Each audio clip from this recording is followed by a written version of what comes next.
Hello, everyone. Welcome back to Day One Dev channel. So today we're going to talk about data governance. And as we have seen in our last video regarding a data catalog, and I do have another video. It's coming up on next week or next video, which I'll give out some clear differences when to use a data catalog and data governance. So to start with that, let's focus on our today's data governance. And please subscribe to this Day One Dev channel. And I see 93% of our people are using unsubscribed people. So please subscribe to the channel. It's going to help me a lot to bring up our new content. All right. So data governance is a critical aspect of managing and ensuring the data quality, integrity, and security of an organization data. So some of the key features of our data governance includes data quality management, ensures the accuracy, completeness, and reliability of a data source across the organization. And so some features on data quality management are towards data profiling and cleansing the data. Similarly, standardization and validation rules, monitoring and reporting on the data quality metrics. So captures metadata management captures and manages metadata information and providing a context and information about the data assets. So in that context, metadata discovery and cataloging. So and business glossary, creation and maintenance, some of relationships mapping and impact analysis. And similarly, classifies data based on sensitivity, ensuring appropriate handling and production. So towards data automation, data classification, policy-based sensitivity tagging, access controls based on data classifications. So implements data catalog systems must implement security measures to protect data from unauthorized access and breaches. So it's pretty much same as under information security. And some of our key features towards data governance policy and standards are policy creation, documentation, and role-based access controls, encryption of sensitivity data, audit trails, and monitoring. So policies and standards, as I called out in previous section as part of our security and controls. So it defines and enforces policies and standards for data management and usage. So compliance monitoring and enforcement, integration within regulatory requirements, all the stuff. So assigning responsibility of data assets to individuals or teams. So some of our things are more aligned towards is a workflow for a data task and collaboration tools for data stewardship, accountability, and transparency. So lifecycle management manages the end-to-end life cycle of a data from a creation to archival and deletion. This also includes regulatory like a CCPA, GDPR, all this falls under this category. Right? So versioning and so change tracking. So who modified the data when the system has been acquired, and how this changes has been keep on getting in. There should be audit trail on that. And similarly, archiving and purging of policies, you need to have it. For example, in US, most of our laws says that around 7 years data can be retained, and after that they have to cannot use that for most of rules validation side. So so there should be automation and data deletion based on our rules. So visualization and how data flows through systems and access the impact of changes.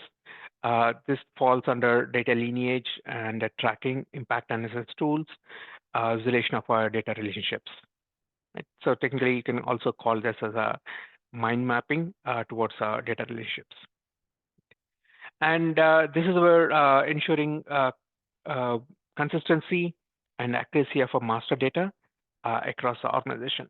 So maybe I can give you one of a simple example towards this is which I've personally experienced with my one of a bank statements. My account address has been changed, but my checking account and savings account statements have been received via postal mail to my new address. But there was an brokerage account. They did not receive to my new address, but they went to my old address. So this is where the master database management, data management has to play a role. So single point of our information should be aligned when any postal mails has been sent out for different various bank accounts. This was happened for me almost closer to right now we are in 2024. This was happened around for me around 2008, 2009. But just on a call out, this is one of our example where master database data management will play a biggest role when your statements are not aligned, right? So the next one is communication and collaboration among the data stakeholders. So this requires a platform and data discussions, communication channel for data-related updates, and integration within project management tools. And generating reports for auditing purposes and demonstration compliance with data governance policies. So audit trails creation, compliance, reporting tools you needed, and documentation of your policy enforcements. Integrates within existing data tools and platform to ensure seamless data governance. Some of our key features will be on compatibility with our data integration tools, APIs for integration with an analytics platform, and supporting for various data storage. So effective data governance is a holistic approach that involves the people, process, and the technology to manage product data assets within an organization, often implemented by data governance frameworks that encompass the key features what are we discussed here today to achieve data quality, security, and compliance goals. So from here, we'll move to our next slide where we talk about some of our products available in the market towards the data governance.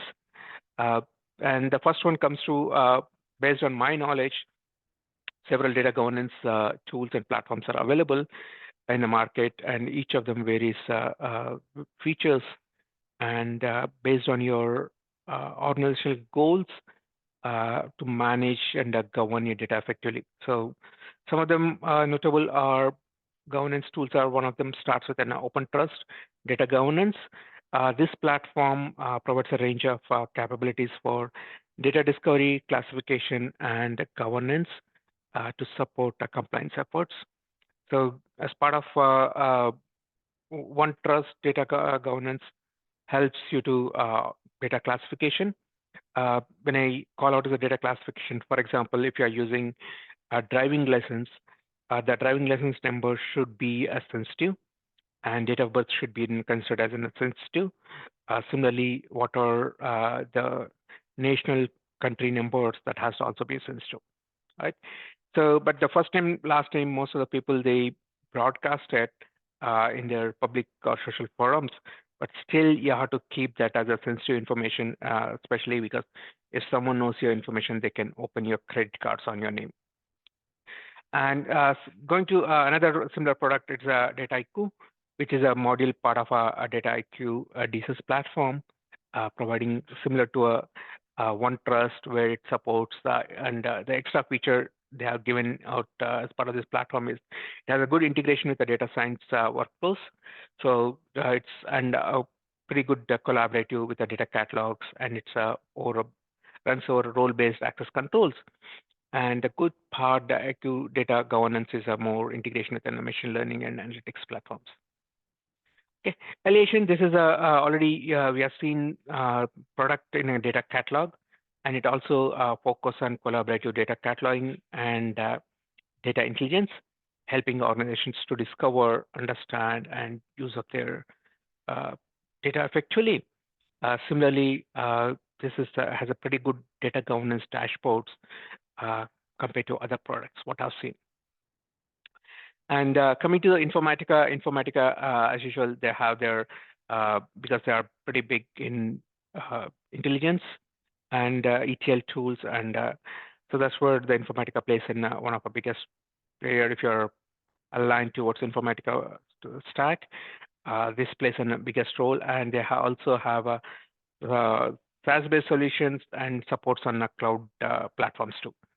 And it has a pretty good a business glossary as well as a data lineage that is also where is a pretty player. And similarly, there are cloud providers available, which we already discussed on our data catalog. So Azure Purview, Glue Data Brew, and Google Cloud Data Catalog, we have it. So before selecting any data governance product, I do crucially suggest everyone to assess your organization's specific needs and also consider the scalability and flexibility of the platform and evaluate the ease of integration with your existing data infrastructure. Additionally, keep in mind that the market may have evolved newer products every time to solve based on your use case. Always check some information and also considering working with a vendor doing POC before you sign up for any product. All right. I hope you learned something new today regarding data governance, and I'll see you in the next video related to data governance and data catalog so that you can understand the use case when we use the data catalog and governance and some of our comparisons. All right. All right. I'll see you guys in next week. Talk to you later, guys. Bye.